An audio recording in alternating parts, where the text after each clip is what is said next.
اعوذ باللہ من الشیطان الرجیم بسم اللہ الرحمن الرحیم دزارہ چینل کے معزز ناظرین السلام علیکم ورحمۃ اللہ وبرکاتہ۔ ناظرین محترم، آج کی ویڈیو میں ہم آپ کو بتائیں گے کہ اگر کسی شخص کو بار بار پیشاب کے قطرے آتے ہوں تو ایسا شخص نماز کس طرح پڑھے، تو ویڈیو میں آخر تک بنے رہیں۔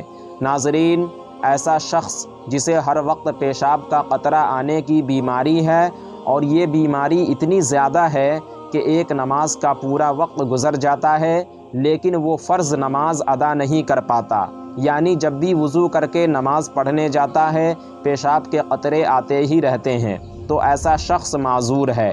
اور ایسے شخص کے لیے حکم یہ ہے کہ جب نماز کا وقت ہو جائے تو وضو کرے اور نماز ادا کرے، اور اس نماز کے آخر وقت تک اس وضو سے جتنی نمازیں چاہے پڑھ سکتا ہے۔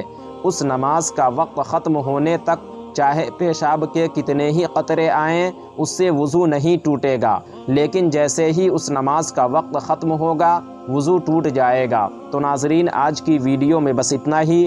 امید کرتا ہوں آپ کو ہماری یہ ویڈیو پسند آئی ہوگی۔ ویڈیو پسند آنے کی صورت میں ویڈیو کو لائک اور شیئر کریں، اور اسی طرح کی مزید اسلامک ویڈیو دیکھنے کے لیے ہمارے چینل کو ضرور سبسکرائب کریں۔ پھر انشاءاللہ نیکسٹ ویڈیو میں ہماری ملاقات ہوگی، جب تک کے لیے اللہ حافظ۔